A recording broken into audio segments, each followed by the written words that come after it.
தமிழகத்தில் கடந்த 6 மாதங்களில் 2,80,000 பேர் நாய்க்கடியால் பாதிக்கப்பட்டுள்ளனர். தமிழகத்தில் தெருநாய்கள், வளர்ப்பு பிராணிகள் கடித்து காயமடையும் சம்பவங்கள் தொடர்ந்து அதிகரித்து வருகின்றன. ரேபிஸ் தொற்றிலிருந்து செல்ல பிராணிகளையும் மனிதர்களையும் காப்பதற்கு ரேபிஸ் தடுப்பூசி உள்ளது.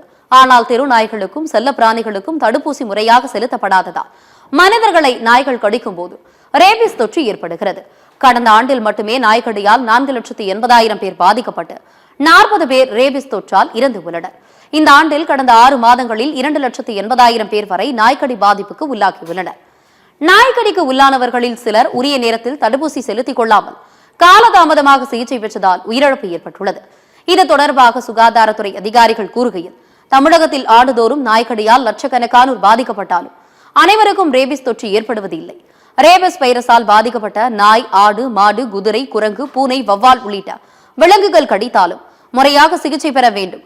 இதற்கான சிகிச்சை முறை அனைத்து அரசு மருத்துவமனைகளிலும் தயார் நிலையில் உள்ளதாக தெரிவித்தார்.